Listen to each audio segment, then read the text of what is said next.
Boa tarde. E aí, Sakamoto? O Lupe deve cair, pelo jeito. Boa tarde, Diego. Boa tarde, Felipe. Boa tarde, Cláudio. Boa tarde a todo mundo que nos acompanha aqui na segunda edição do All News, né? Tava mais ou menos precificado que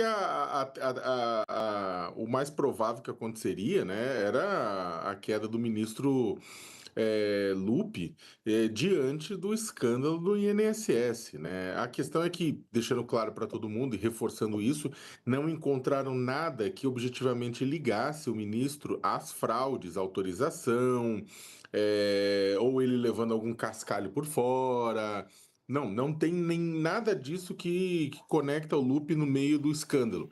O Lupe, ele está sendo criticado, né, por uma questão de omissão, do fato de ele não ter tomado todas as medidas cabíveis que deveriam ser tomadas para que as fraudes que eram conhecidas já, porque o próprio governo Lula, através da Controladoria Geral da União, ou mesmo através ou mesmo a notificação pelo Tribunal de Contas da União, eles já tinham informado que estava rolando a casa da mãe Joana com relação a essas associações e sindicatos e, né, o INSS, né? E aí foi, inclusive, tem toda aquela história, né? Vamos tacar biometria, aí depois, não, segura a onda, não dá para biometria agora, bora fazer uma biometria das próprias associações e sindicatos, segura lá, segura aqui. E no meio de tudo isso, né, a tungada em cima de aposentados e pensionistas continuou. E continuou, e continuou, e continuou. Para quem fala, é só 50, é só 50, estamos falando de aposentados e pensionistas que às vezes recebem um salário mínimo por mês, 1.500 dinheiros é grana, né? Ou seja, 50, quem ganha R$ 50, perde R$ 50 dessa tungada dentro de quem ganha 1.500 dinheiros, né? No final de 6 anos, porque você tem uma fraude que são 4 anos de governo Bolsonaro e 2 anos de governo Lula. É democrática essa fraude. Ela pega R$ 3.600, né? Então é um dinheirão para esse público. E aí o que acontece? Uma omissão que faça com que a fraude passe de um ano para o outro, né? Ela vai cair, vai ser sentida no bolso dos trabalhadores e vai ser sentido no histórico político desse governo. Não tenha dúvida nenhuma, né? Então, por conta dessa omissão, né, por conta também da própria confiança que o Lupe falou que tinha estabelecido no ex-presidente do INSS, né? Tudo isso, né? A batata do Lupe foi assando. E aí era uma questão que, diante dessa situação, diante dessas acusações de omissão, né, por parte da sociedade, caso o governo não pressionasse o Lupe, né, para entregar o cargo, porque claro que não é, o Lupe tá falando, gente, eu tô entregando o cargo porque eu vou me defender fora e depois volto. Não, é para entregar o cargo, essa pressão toda.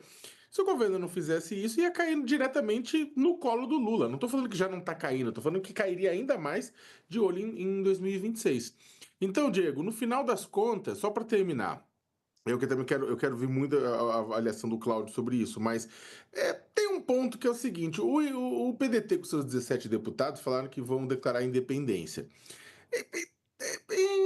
Vai ser como? Tipo, que independência? Uma independência lá, União Brasil, que tem um monte que tem ministério, mas vota aqui a colar com o governo, né?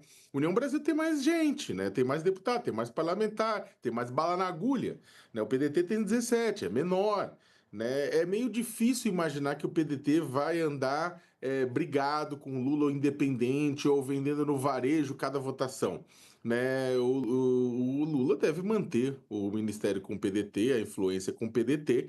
Acredito que está estremecido esse casamento, mas não está. Não é um divórcio, né? Eu acho que é difícil imaginar um divórcio. Agora, falar que o PDT, que o Lula maltratou o PDT, na verdade, também uma tática do próprio PDT de tentar passar a batata quente adiante, porque vamos ser sinceros, no final do dia, o responsável é o ministro, por tudo que aconteceu, é o ministro que é o diretor da sua pasta.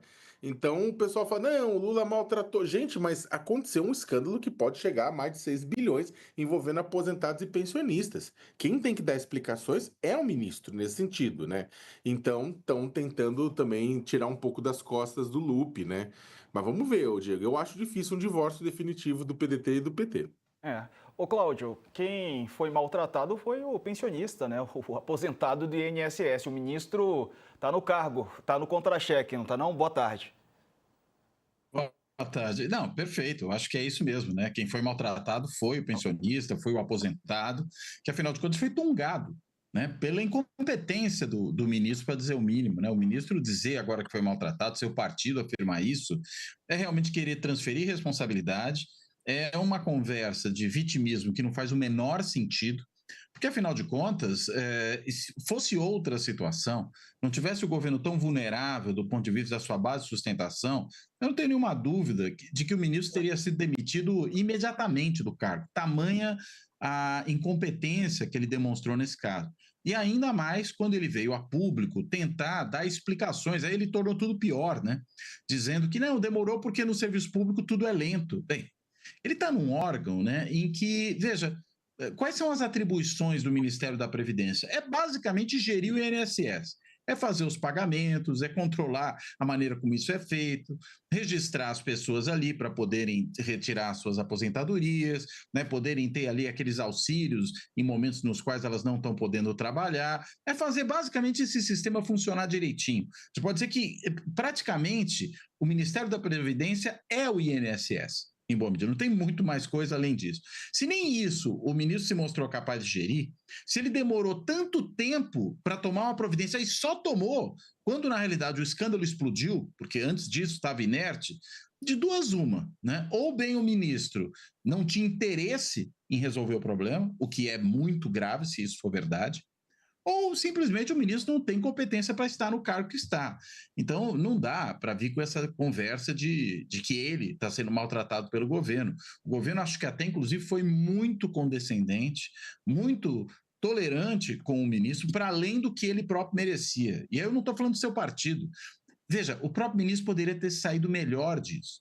Ele poderia muito bem, diante do tamanho da confusão, vindo a público e falou: olha, eu creio que a situação é grave, eu vou pedir o meu afastamento para deixar o presidente à vontade, né, para que ele possa realmente encaminhar essa questão. Eu reconheço aqui que houve uma falha da nossa parte, vou me defender, porque eu também, por outro lado, tenho consciência tranquila e bola para frente.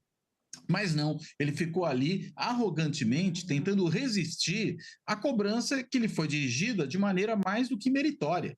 Né? Não dava para ele imaginar um outro tipo de desdobramento a partir disso. Agora, para um governo que, mesmo sendo o PDT, um partido pequeno, aí como alertou o Sakamoto, para quem tem tão pouco já apoio, né? Porque partidos como União Brasil, o PP, que agora vão virar uma coisa só por meio da federação, como republicanos, o próprio MDB, esses partidos eles não garantem de fato um apoio pleno ao governo. O governo consegue levar para a sua base de sustentação uma parte desses partidos, mas não inteiros. O PDT era um dos poucos ali que o governo tinha praticamente o voto integral do partido. Então, se esse partido também resolver não ser um apoiador efetivo do governo, o que era difícil fica ainda mais complicado, que é ter essa sustentação minimamente estável no Congresso, que é o que, nas condições atuais de funcionamento do presidencialismo brasileiro, não tem sido uma tarefa fácil, né? Não tem sido uma tarefa fácil porque o Congresso foi ganhando muito poder e deixou de ter que ser mais concessivo ao executivo, né, em troca de algum tipo de acesso a recursos públicos. Hoje os congressistas já têm esse acesso garantido por meio das várias formas ali de controle do orçamento que foram obtidas. Então, nesse contexto, a vida do governo é difícil e, claro que, para quem tem tão pouco, mesmo um partido não muito grande como o PDT, pode fazer falta. Então, é uma situação difícil, o governo fica entre a cruz e a espada, acho que é esse o cenário. Ô Felipe, que mais tem de formação aí em Brasília? Se o Lupe mesmo cair, quem pode assumir esse cargo? Já tem esse tipo de especulação aí em Brasília? Se veiculou um nome aqui em Brasília, sim, chama Volney Queiroz, ele é o número 2, é o secretário executivo da Ministério da Previdência, e o Mário Eringer, o líder do PDT, disse que eles não querem se envolver nessa situação, eles dizem que não é mais com eles, mas ele acha natural que numa transição o secretário executivo assuma. Então, o que se fala por enquanto é isso aqui. E eu queria aproveitar carona no que o Sakamoto e no que o Couto falaram, que é sobre esse histórico do Lupe. É a segunda vez que o Lupe sai num governo do PT. A primeira vez ele era ministro do Trabalho no governo Dilma, ele saiu em 2012, porque teve uma suspeita, um escândalo, de que assessores dele estariam cobrando propina para que ONGs tivessem seus processos levados adiante. E tudo que eles falaram de o PDT agir de forma agressiva, de ele dizer que está de mal com o governo e esse tipo de coisa, foi repetido lá. O Lupe teve essa suspeita de que assessores estariam cobrando propina de ONGs.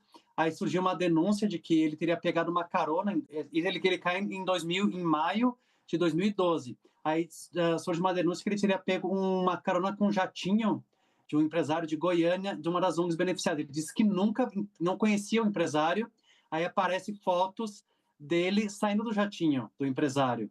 Aí ele vai lá nessa parte agressiva que eles falaram, ele disse que só saía do governo Dilma abatido a bala. E essa declaração mega agressiva pegou mal, ele pede desculpas depois e fala, Dilma, eu te amo, mas não adiantou, ele caiu mesmo assim, e mesmo com essa retórica mais beligerante, não salvou o Lupe no cargo. Pois é, o Sakamoto, o Lupe é uma figura que tem amizade, né, do presidente Lula, amizade pessoal, mas, enfim, trabalho é outra coisa. E o PDT é um partido curioso, né? O partido vale lembrar, do Ciro Gomes, que há pouco tempo também mudou muito o seu discurso. O Lupe tem, em verdade seja dita, né? O Lupe, ele segurou alguns touros à unha, né? Em governos do PT. Por exemplo, quando era ministro do Trabalho, né? Teve um ataque, né? Por exemplo, ao combate ao trabalho escravo, né? Por parte de senadores ruralistas, ele segurou o touro à unha, né? Manteve a coisa funcionando, né? Manteve o sistema de fiscalização funcionando, apoiou a fiscalização. Então ganhou inclusive pontos com o próprio governo naquele momento, entre outros BOs também que ele segurou. O Lupe é uma pessoa bastante política, né? Tem trânsito, né? Junto a setores sindicais, setores da esquerda, outros setores do próprio Centrão. Então é uma pessoa, é um animal político, né? Nesse sentido, né? No sentido bom da palavra, com relação à capacidade política, da forma que o Lula é um animal político, entre outros tantos são animais políticos também. A questão é que, por exemplo, o PDT é um partido que, por outro lado, também tem seus, por mais por menor que seja, também tem seus caciquismos regionais. Ele acabou recebendo o Ciro Gomes. O Ciro até hoje faz pressão para que em 2026 o partido não apoie o Partido dos Trabalhadores, não apoie o Lula, né? É um partido também, o próprio PDT já passou várias vezes pela discussão sobre o que fazer com questões de cláusula de barreira, né, que vai eleição por eleição, reduzindo quer dizer, aumentando o sarrafo do que tem que ser preenchido pelos partidos para poderem continuar tendo liderança, tendo estrutura no Congresso Nacional, tendo tempo de TV, fundo partidário, tudo isso mais, fundo eleitoral. Ou seja, já se discutiu, inclusive, né, fusão com o PSB, né, com outras coisas assim também do próprio PDT. O PDT é um partido que, assim como outros partidos que não são partidos grandes, né, é uma discussão que está posta na mesa. O próprio União Brasil e o PP, que não são exatamente partidos pequenos, se juntaram em busca de poder, de influência, né, de sobrevivência, inclusive regional e local. Então você tem todos esses problemas na mesa. O PDT é um partido que está com o governo, Lula, que pode estar com ele em 2026, como pode não estar, né? Pode lançar o Ciro, pode lançar um outro candidato? Pode, até aí pode, né? Isso aí não é uma coisa. A preocupação maior do governo não é o PDT estar na campanha eleitoral com ele, né? Com o Lula, né? Na verdade, os votos do PDT até a campanha eleitoral, né? Que aí se faz necessário. Só que também é difícil imaginar que o PDT, uma parte significativa da base do PDT, que tem o trabalhismo entre suas pautas, né? Ela vai votar contra determinados temas que são relevantes, né, para o governo, como a questão da isenção do imposto de renda, entre outros. Então, é uma situação complicada. O PDT pode estar bravo, pode estar nervoso, pode criar problemas para o governo, né? Agora, eu acho também que, repito, eu não acho que um divórcio total não vai existir até as eleições, né? Repito, nada impede depois que o PDT apoie um outro nome. Vai apoiar um nome à direita? Não vai. Mas vai apoiar um nome do Ciro Gomes ou de outro nome? Pode ser que apoie, né? Aí vai depender das costuras que o governo fizer e do tamanho dos ressentimentos. O que você